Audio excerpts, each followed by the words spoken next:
Shalom teman-teman semua, halo apa kabar ya? Ketemu lagi sama aku, KL Tandi Gotenti Online Sharing. Nah, jadi hari ini aku mau sharing satu kebenaran firman Tuhan yang aku ambil dari Filipi 3 ayat 12 sampai 16 ya. Ayatnya cukup panjang sih, tapi aku ambil quotes-nya aja yang aku mau sharingin gitu lah ya. Di ayat 12-nya justru teman-teman. Dikatakan seperti ini, bukan seolah-olah aku telah memperoleh hal ini atau telah sempurna, melainkan aku mengejarnya, kalau aku dapat juga menangkapnya, karena aku pun telah ditangkap oleh Kristus Yesus. Ya, jadi teman-teman, backstory sedikit, kenapa aku ambil firman ini, itu tuh jadi pertama, ya aku tuh selama 2-3 minggu ini tuh lagi agak sibuk gitulah, menurut aku ya. Menurut aku ini aku lagi agak sibuk banget nih gitu. Aku lagi ngerjain tugas akhir aku untuk lulus dari kampus aku, dari kuliah aku.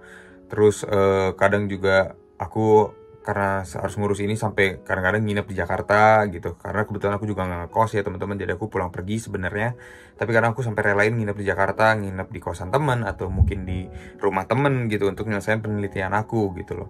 Di luar itu juga aku tuh banyak kegiatan gitu, kayak ada kegiatan-kegiatan lainnya yang masih aku lakuin gitu. Nah, aku ngerasa kayak hidup aku ini lagi overwhelmed banget gitu loh. Sampai tiba-tiba pas aku lagi buka Instagram, aku tuh ngelihat satu postingan gitu loh, postingan rohani yang dia tuh intinya tuh nge-sharing kayak, mau nggak sih kamu untuk belajar lebih lagi dekat dengan Tuhan gitu.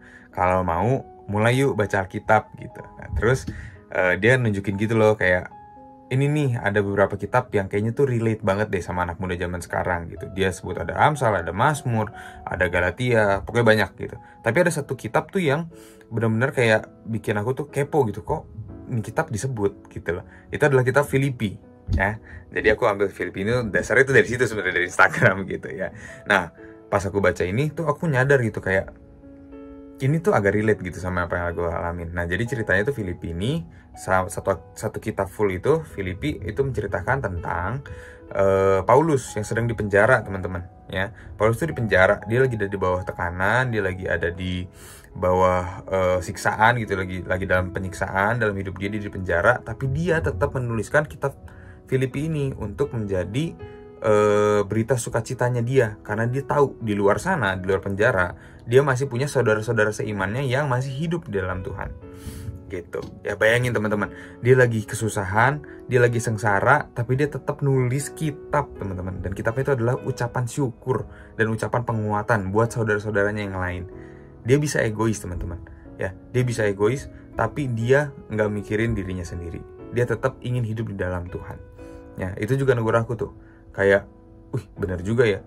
Meskipun kita lagi di bawah tekanan, kita lagi sibuk, lagi overwhelmed, kalau anak zaman sekarang bilang, tapi kita tuh nggak boleh lupain Tuhan. Kita tuh nggak boleh lupain gaya hidup mula-mula kita di dalam Tuhan, gitu ya. Yang kita suka baca firman Tuhan, kita suka muji Tuhan, kita suka mendengarkan firman Tuhan, kita suka melakukan firman Tuhan, kita suka berdoa, kita suka berkomunikasi sama Tuhan. Kita tuh nggak boleh lupain itu meskipun kita lagi sibuk, teman-teman. Meskipun kita lagi di bawah tekanan, sama seperti Paulus, dia nggak lupain gaya hidupnya dia di dalam Tuhan. Ya, kita tahu ya teman-teman ya, Paulus itu kan hidupnya berputar 180 derajat ya. Awalnya dia menyiksa orang-orang yang mengikuti Kristus, sampai akhirnya dia sendiri mengikuti Kristus. Tapi dia merasa dia nggak cukup.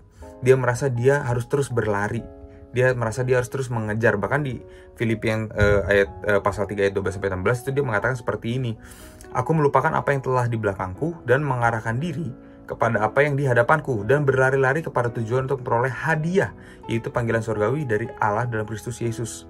Dia merasa bahwa hidupnya di dalam Tuhan, meskipun dia udah diubah sama Tuhan ya, bahkan dia menjadi salah satu dari 12 muridnya Tuhan.